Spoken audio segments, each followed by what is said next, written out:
Salut tout le monde, bienvenue sur ma chaîne. On se retrouve aujourd'hui pour une nouvelle vidéo. On va faire un crash test. On va essayer aujourd'hui le nouveau fond de teint de chez Yves Rocher qui est sorti quand même il y a quelques mois maintenant. Il s'appelle le Nude de teint et c'est un fond de teint assez spécial qui se présente sous forme de pompe. Alors moi j'ai la référence brun 600, il me semble que c'est la plus foncée. Du coup on va voir ensemble le résultat, voir ce que ça donne. Est-ce que ça vaut le coup de l'acheter, oui ou non, en sachant que je pense qu'il n'est pas très cher. Petite information pratique au niveau du fond de teint en lui-même. Alors là j'ai deux références dans mes mains. J'ai le brun 500 et le brun 600. Donc le brun 500, comme vous pouvez le voir, ça va être beaucoup trop clair, donc je vais pas l'utiliser. Et je pense qu'aujourd'hui on va partir sur le brun 600 qui est un peu plus foncé. Et il me semble que c'est le plus foncé de la gamme. Par contre j'ai comme l'impression qu'il est un peu trop clair pour moi. Mais on va voir. Aujourd'hui on va vraiment tester tout ce qui est texture, couvrance, etc. Mais ouais, au niveau de la couleur, je suis pas sûre que ça m'ira parfaitement. Donc vous connaissez déjà le process. Quand je fais mon teint, il faut absolument que j'ai les cheveux attachés. Donc je vais aller mettre mon petit bandeau magique.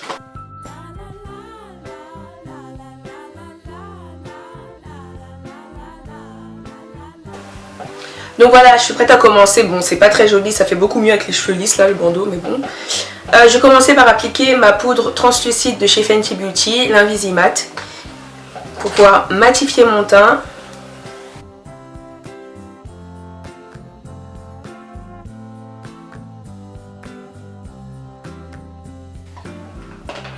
Maintenant on va pouvoir passer à l'application du fond de teint. Donc je rappelle, j'ai pris la teinte brun 600. Je vais plutôt commencer par agiter. Parce que j'ai l'impression qu'il coagule un petit peu. Et je vais l'appliquer directement à la pipette.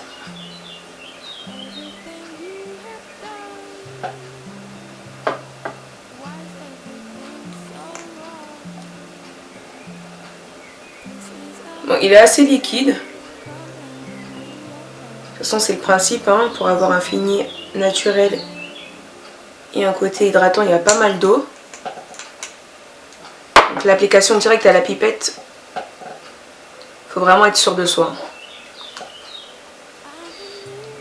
Ouais, il n'est pas si liquide que ça au final, il est quand même assez épais pour un fond de teint pipette.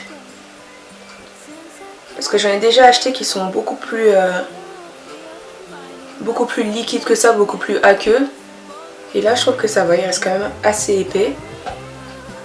Au niveau de l'application, franchement l'application elle est bien, elle est assez facile. La couvrance, je suis étonnée parce que je pensais que ça allait être un fond de teint beaucoup plus léger. Et franchement il est assez couvrant tout en laissant un fini naturel. C'est-à-dire qu'il n'y a pas d'effet matière pour l'instant. Et c'est pas mal du tout, il sèche super bien.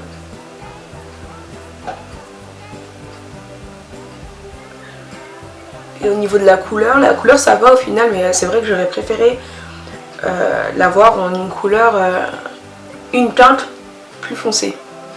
C'est vrai que c'est... Ouais non, il est trop clair. Pour moi, une teinte plus foncée, ça aurait été mieux. Donc voilà.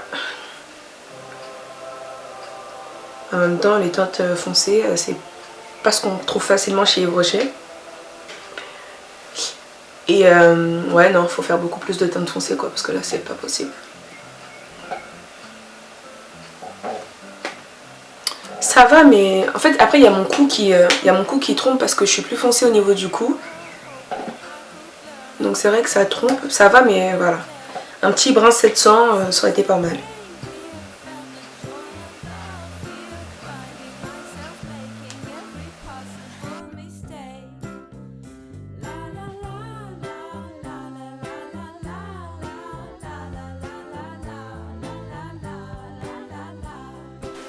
C'est un fini poudré.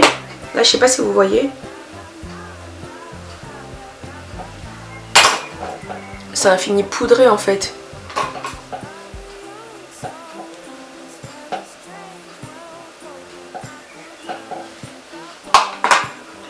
Ouais, bon, ça fait un peu fantôme là. La teinte là, j'y arrive pas. Je vais réguler avec du contouring de toute façon. Du coup j'ai bien envie d'essayer le brun 500 en anti-cerne, voir ce que ça donne. Parce que vu comment il est couvrant, je Je pense qu'en anti-cerne, il pourrait faire le job. Je prends ma Beauty Blender et on met un anti-cerne.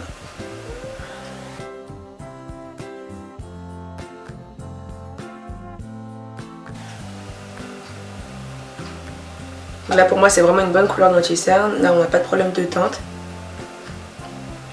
Même si c'est pas censé être un anti-cerne. Mais même au niveau de la couvrance c'est bien.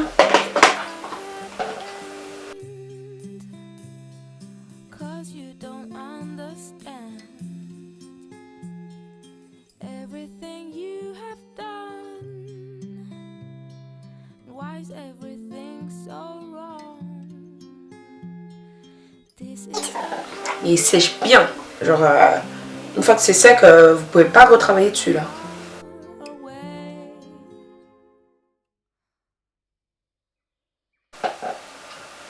Bon, le fond n'est pas bien estompé, mais je vais venir corriger ça avec le contouring. Du coup, le contouring, je le fais comme d'habitude avec mon blush de chez MAC. Et ça va me permettre en fait surtout de venir réchauffer mon teint et de corriger un peu la couleur. Déjà, je pense que à l'écran, vous devez me voir beaucoup plus pâle que je ne le suis réellement, avec l'éclairage, etc. Mais on va quand même venir, voilà, réchauffer tout ça. C'est pas très joli.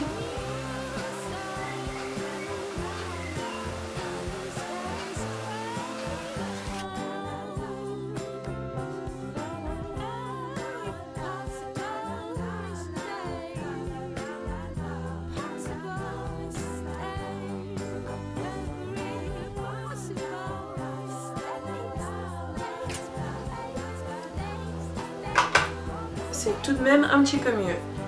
Maintenant, je vais mettre de l'highlighter. Comme d'habitude, le Glow Kit.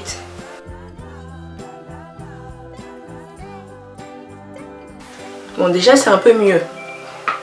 C'est vrai que dans tous les cas, pour tester un fond de teint, il faut bien l'inclure dans sa routine teint globale.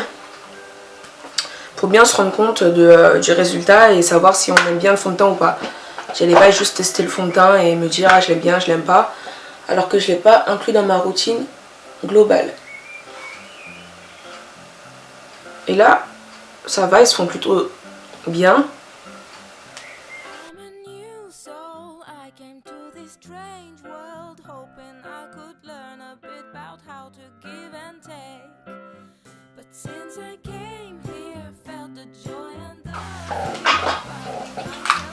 Donc voilà, mon petit crash test est donc officiellement terminé. Je vais donner mon avis global sur le produit. Je pense que c'est un bon produit parce que je regarde mon teint, il est plutôt pas mal. Il est même très très bien. Gros bémol sur la teinte. Brun cessant, c'est pas assez. Franchement, c'est pas suffisant. Il y a des teintes beaucoup plus foncées que la mienne. Donc moi j'ai réussi à m'arranger en retravaillant mon teint, en faisant du contouring pour réchauffer mon teint. Mais voilà, j'aurais quand même préféré l'avoir en une teinte au-dessus. Et voilà. Ouais, au niveau des teintes, gros bémol sur les teintes quoi. Parce qu'il n'y a pas assez de teintes et j'ai regardé sur le site. Et de toute façon, je travaille chez Rocher donc je connais le nombre de teintes. Il n'y a que 12 teintes. Donc c'est pas suffisant quand on sait qu'aujourd'hui il y a des Fenty Beauty qui ont 40 teintes, des Make Up For aussi qui ont 40 teintes, même si c'est pas le cas en magasin, n'est-ce pas Make Up For Ever? Et donc voilà, donc gros bémol sur les teintes, il n'y a pas assez de teintes. 12 teintes ça couvre même pas l'intégralité des teintes blanches. Donc là on est au-delà du problème teinte blanche, teinte noire, c'est que vraiment 12 teintes, même si on prend que les blanches, c'est pas suffisant. Donc ce qui fait que moi personnellement je n'ai pas trouvé la teinte exacte. Même si le brun 600 ça va, mais bon j'aurais préféré avoir un 700 pour ne pas avoir à trop réchauffer mon teint comme je l'ai fait. Donc voilà en ce qui concerne la teinte. Après en ce qui concerne la couvrance rien à dire. Couvrance top de chez Top. On a vraiment une couvrance en fait modulable. Donc je ne peux pas dire que c'est un fond de teint très couvrant ou pas très couvrant. La couvrance est vraiment modulable. Vous pouvez avoir une couvrance légère comme une couvrance moyenne ou une couvrance totale. Parce que voilà, avec l'effet, avec l'application pompe, vous pouvez vraiment doser le fini que vous voulez. Donc niveau couvrance, moi je suis complètement satisfaite. Je suis pas forcément une fan des fonds de teint couvrance totale, mais là j'ai pu avoir mon juste équilibre. Donc juste une couvrance moyenne. Et franchement je suis très contente. On voit pas les imperfections ni rien. Après, j'ai vraiment pas une peau compliquée, Dieu merci, j'ai pas à me plaindre. Mais voilà, au niveau de la couvrance, top. Niveau de couvrance, 20 sur 20. Je pense que tout le monde peut y trouver son compte. Il n'y a aucun problème. Niveau application aussi, l'application, on va dire qu'elle est bien. Elle n'est pas exceptionnelle, mais elle est bien. C'est-à-dire que la pompe vous permet de bien doser. Vous pouvez l'appliquer directement sur le visage ou d'abord pomper sur votre main et venir prendre le produit, ou pomper directement sur le pinceau, c'est comme vous voulez. Donc sur ça, on a pas mal de flexibilité. La seule chose, c'est que c'est un fond de teint qui sèche assez vite. Et une fois que le fond de teint est sec, il n'y a aucune possibilité de retravailler la matière. C'est-à-dire que tout à l'heure, par exemple, quand j'ai fait la partie anti-cerne avec le brun 500, la couleur la plus claire, j'ai dû arrêter de filmer parce que ma carte était pleine. Du coup, je me suis retrouvée avec du fond de teint sur le front que j'ai pas pu estomper, que je voulais absolument estomper sur la caméra, enfin au moment de filmer. Et impossible quoi. J'ai humidifié de nouveau ma Beauty Blender en pensant que ça allait pouvoir voilà, relancer on va dire un peu la matière, mais pas du tout. Du coup j'ai dû remettre du fond de teint pour retravailler le fond de teint déjà existant. Donc une fois que c'est sec quoi, c'est terminé. Et par contre ça a l'avantage d'avoir un fond de teint qui, je pense, parce que je ne l'ai pas utilisé toute la journée, qui je pense ne va pas couler, ne va pas s'estomper, parce que je le sens là, il est vraiment bien fixé sur mon visage. Il y a un fini vraiment mat, mais vraiment mat. J'ai comme l'impression, qu'il y a de l'argile dedans, je sais pas pourquoi, quand je touche, il y a un fini poudré, un peu comme quand on vient de rincer un masque à l'argile. Donc voilà au niveau de l'application. Moi j'ai appliqué avec ce pinceau, avec ce pinceau à fond de teint de chez Real Techniques, donc des poils assez souples et un pinceau assez dense. Donc voilà, donc il s'applique plutôt bien. J'ai pas essayé à la Beauty Blender, mis à part pour l'anti-cerne, donc à la Beauty Blender je pense que ça passe aussi bien. Donc l'application pas de problème, juste qu'il sèche très vite, donc vous n'avez pas le temps de faire vos allers-retours. Une fois que vous comptez mettre votre fond de teint et que vous l'avez mis sur votre visage, estompez direct. Vous n'allez pas vous promener 5 minutes avec quoi, clairement pas. Petit bémol sur le ressenti, j'ai l'impression d'avoir un peu le visage légèrement sec, qui tiraille un petit peu. Donc vraiment comme je disais, j'ai l'impression d'avoir fait un masque à l'argile alors que pas du tout, j'ai juste mis de l'anti-cerne, j'ai juste mis du fond de teint. Mais sinon ça va, et je sais pas si vous avez remarqué, d'habitude je fais mon baking, donc je fixe mon anti-cerne, et là j'ai pas eu à le fixer parce qu'il est vraiment sec. Donc vraiment il y a vraiment un fini mat, et je me suis dit que si je mettais ma poudre, j'allais clairement craquer quoi, ma peau allait craquer. Mais sinon oui, c'est un avantage parce que ça nous fait quand même une étape en moins, et qui dit étape en moins dit gain de temps, et Dieu sait que j'ai besoin de temps ces derniers temps. Donc voilà, niveau couvrance, fini, tout impeccable. Et donc voilà, pas besoin de poudre. En tout cas moi pas besoin de poudre. Attention à celles qui ont la peau sèche, je pense que ce fond de teint ne vous conviendrait pas parce qu'il a vraiment un fini sec et il assèche légèrement la peau. Donc si vous avez déjà la peau sèche, redirigez-vous vers un autre fond de teint de chez Yves Rocher ou d'une autre marque, mais qui n'est vraiment pas de ce style là. Par contre très bien pour les peaux mixtes à grasse. Donc les peaux mixtes ça passe encore, ça va bien matifier votre zone T. Les peaux grasses, top du top. Attention vraiment à ne pas trop le travailler, je répète, c'est un fond de teint qui sèche très vite.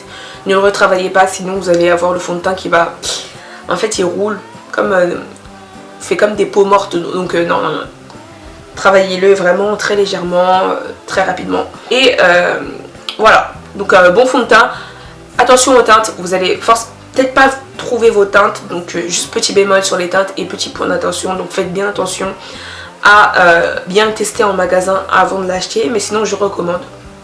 Voilà, donc ma petite revue, mon petit crash test sur le fond de teint nude de teint de chez Yves Rocher est maintenant terminé.